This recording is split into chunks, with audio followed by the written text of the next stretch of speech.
What's going on, everybody? It's Matt here again from FilterGrade. Today I'm back with another 16mm video. I recently just got the film back from Colorlab in Maryland, and the footage came out insane. Like, I'm really shocked with the way that it looks and everything like that. In the footage you'll see it's me and my friend Thomas Rutigliano. I'll link him in the description. We just shot, honestly, 2 rolls of film in the studio for fun, kind of just experimenting with light. I wanted to test and see like how sharp of focus we could get on small little text in books, things like that, just details with the fashion, stuff like that. So it was a lot of fun, and I'm gonna go through all the footage and tell you a little bit about how I shot it, because I'm still just like really surprised with how well it came out. So let's just go ahead and get into it. Alright, so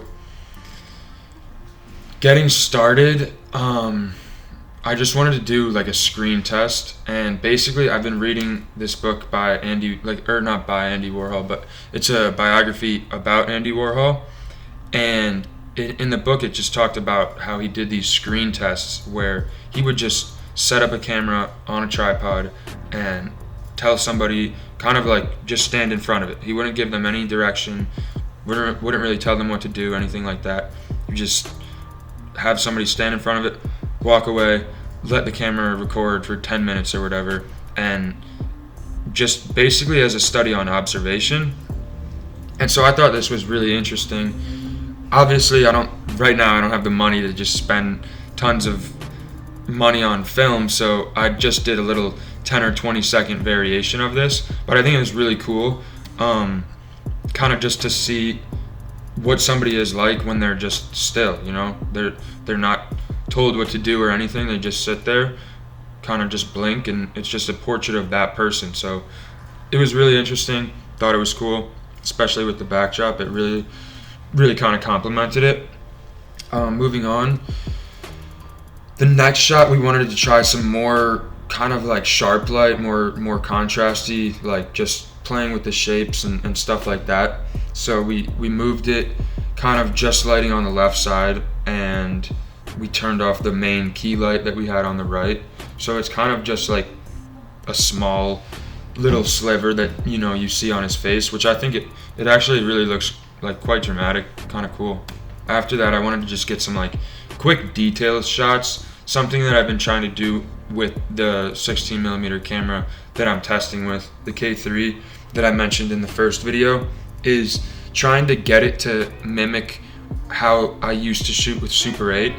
And what I mean by that is kind of just like quick little like jittery like trigger pulls, I guess you would say, which by that I mean like 1 or 2 seconds of footage that's just really flashy, really fast paced, and I really love the way that looks. Especially I was able to really do it well with the Super 8 camera because it was in 18 frames per second. That's what I was limited to.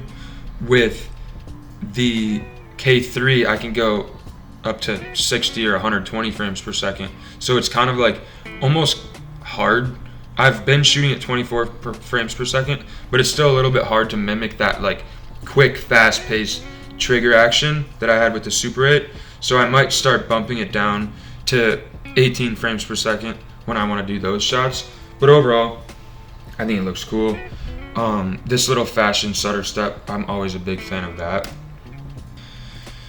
Then we went in and moved on to some really cool like colored lighting schemes. So I have these just little LED tube lights that I've really been wanting to test out with film. They look really great on digital, but I wanted to try it out on film, see if it would be enough light to actually like illuminate the scene and the subject.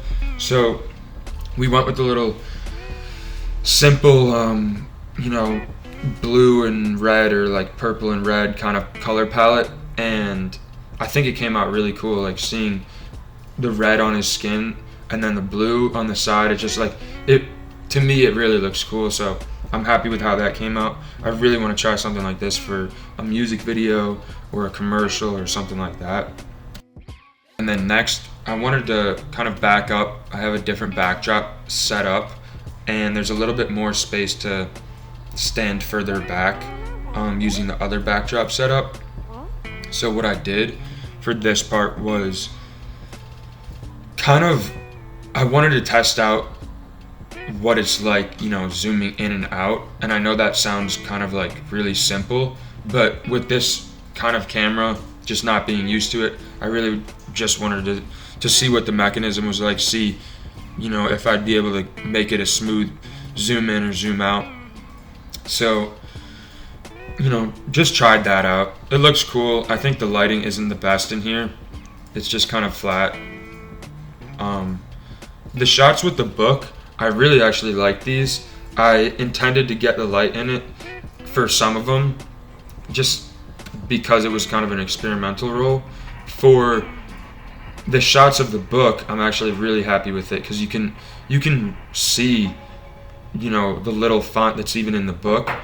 And I had tried to do a shot like this with Super 8 for a music video actually a few months ago, and the goal was to kind of just get like the title screen to be like it was on a typewriter, like a typewriter note, and I got the shot, but for whatever reason, I think it's just Super 8, it's such a small medium in terms of like the actual film itself that you can't really see those tiny details. So it was a cool idea and concept, didn't really work out. I'm very, very happy that this experiment worked with the book on 60mm film, because I definitely want to use this. I definitely want to use this now that I kind of know that it's possible. So super cool. Then after that, I gave Thomas the camera because I wanted to try some different lighting things. I forget who it was, but I saw this shot, and it was just of a plant in a studio with this slow moving light, and it was in black and white film, so I knew I wanted to eventually try it on black and white. Luckily, Thomas actually brought a roll of black and white film that we could shoot after this first color roll, which was Kodak 500T, like, perfect for the studio or whatever. So long story short, I saw that clip and I really wanted to recreate it, see how I could mimic it. So I let Thomas shoot this shot, and I kind of just played with the light, moving it kind of almost mimicking like sunrise, sunset type of thing. You'll see in the footage I did a few different like tests. Some of them were just light going back and forth and they didn't really turn out well. But one of them at the end kind of has the light turning actually towards the camera lens, and you get this sun flare or light flare effect. I thought that was really cool. So definitely gonna try and play around with that some more. So another part of that same roll was going to kind of a concert event / thing, and it was a nighttime event with definitely a low light setting. So going into it, I intended to shoot like a whole roll or two, but once I got there, it just didn't look like there was going to be enough light. As you can see on the footage, it still came out. But it's definitely nowhere near as bright as I would have preferred it to be. The nighttime footage of the city actually looks pretty cool, and some of the artists, when it's a close-up, that looks really cool as well. But you can't really see anybody in the crowd, which is a pro and a con. But yeah, I think if I were to do this in the future, I would just make sure to have a lot of light if it's going to be a nighttime setting, because I just didn't want to waste the film on risking it not coming out bright enough or anything like that. So the next part of the footage was, I don't know why this is all jumbled up, but the next part of the footage was just I just wanted to do some fashion like details, test shots. I had Thomas back up way far in the studio, and then kind of just literally just point and shoot, me walking back and forth, putting on clothes, stuff like that. I think it's interesting a little bit. I just wanted to really, at this point in my head, I was just like really wanting to make sure that all the lighting was gonna be bright enough, because shooting in the studio with Super 8 in the past, like it's worked, but you really need to think about all the lighting that you will need to have and where you want, like what you want to be showing, well lit versus not, because on film it will really stand out. That's lit, that's not lit. So just something to be mindful of. A color or a black and white reversal film, I think, and the lab said, I had gotten an email from the lab that basically said like they only process like standard black and white or some. I'm honestly not too much familiar with the black and white film terminology and all that. It was either reversal or non-reversal, and they had to process it in whatever they normally do for like color film, just with the black and white chemicals, which honestly it didn't really matter that much. So long story short, got the black and white footage back, super happy with this. We did a lot of experimenting with flashing lights, kind of making it like a strobe effect, like a horror scene, and yeah, we just did more fashion experimenting. This was kind of like us just wanting to make sure that there would be enough light. In hindsight, there probably wasn't enough light, but that also made the footage come out that much better. So definitely not mad about it. It's really a grungy look, and once I kind of boosted the exposure a little and added like a curve, I think it looked pretty cool to me. I'll put in this little like advertisement for the clothing that I was working on. I'll put that in right here so you can see how it looks. And to me, that was like really, really cool. Just putting the pieces together between the model shots, the shots of the clothing by itself, the shots with me in it, the Thomas shot, just putting everything together with the song too, with the beat in the back. My friend Funk is Free on Instagram, I'll link him below. He made that beat, and it just brought the whole entire piece together. So super grateful for that.